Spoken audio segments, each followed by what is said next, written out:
Here we are with the former middleweight champion of the world, actually middleweight champion of the world. Once you're a champion, always a champion. That's right. Middleweight champion Kelly Pavlik, who's one of us now, joined the media. Before we get into this weekend, the fight and everything, what's it like, being on this side of the equation, asking the questions? In fact, I think we were at the fight in Brooklyn a couple weeks ago. You said Kelly Pavlik, you didn't name your thing, and everyone started laughing like they were. Yeah, I don't understand. I was like, come on, man, we're being serious. But those are my buddies too, Oxstar crew. It's fun. It's interesting, and I like doing it from the boxing standpoint. There's only a few fighters now that are actually doing it like what I'm doing. And I'm my co-host. He's more of the guy who says things that he hears and ain't afraid to stir up some shit. And I like to be the person who's more like what it's really like in the fights and behind the scenes of the fights and everything else in boxing. So I think the duo it turns out really nice, and it's been a interesting ride along the way getting it right, but it's definitely moving in the right direction. Getting to this weekend, big fight atmosphere. You've been through it a few times yourself. What are your thoughts on this big fight Saturday night? I think it's great. I mean, well, first of all, this is your division too. So yes, it was. It's a great fight. It's great for boxing. 2017 has been a special year. I mean, it's been just absolutely phenomenal with the fights they're matching. I think that's going to run all the way until 2018. But this is huge, and I think this fight's going to turn out to be what people are looking for. It's going to be up in the air. I don't think that there's any clear winner. Of course, you got people that say Triple G because he is, with his power. I think if Canelo could fight the right fight, he can pull this out.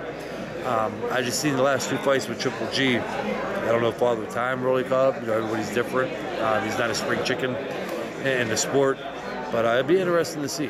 Obviously, you're world champion, boxing guy, whatever. But because this fight is a middleweight fight, is it a little bit more to your heart, or is this just a great fight no matter what?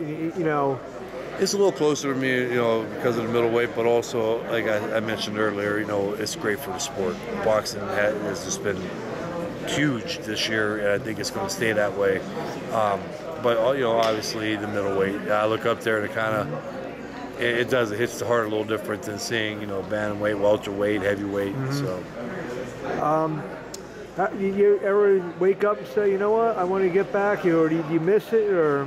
Yeah, I miss it. I get the itch here and there, but the big thing is you got to know when to hang them up. To me, health. I was pro. People, I think, only remember me winning the world title, and that's the start of my career.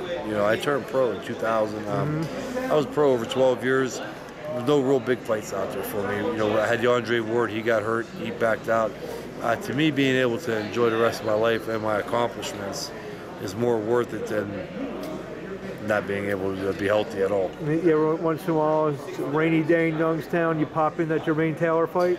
I haven't in a while, but I did there for a while. The first year or two, I was kind of like done with it. And a lot of fighters do that, believe it or not. They take their little break from boxing. And then like 3 years, the third year, I was starting to watch the old fights in the fourth year. And then, about last year, though, I really got back into it. It was my breakaway from boxing was done, and I got the podcast show. And eventually, I worked with some fighters here and there, and I want to open a boxing gym. So it's pretty cool. I've been covering the sport 14 years, and that night in Atlantic City was one of the most memorable fights for me because all of the outpouring of love and all the people who came from Youngstown. What do you remember about that night? Obviously the fight, but maybe the night after, everyone in the restaurants. It was unbelievable. Yeah, I just was so surprised to see so many people from your own city, so far away from your own city, and seeing them all there. It was really neat and interesting and motivating. So, yeah, it's a hard thing to explain. You really can't explain to somebody unless they're right there with you. It was a great feeling, though. Where can we hear your show? You can catch it on Facebook. I have it on Twitter. It's on YouTube. The Punchline with Kelly Pavlik and James Dominguez. And we have the website, Punchline Live. So it's a couple other little sources out there, but our producer takes care of that. So.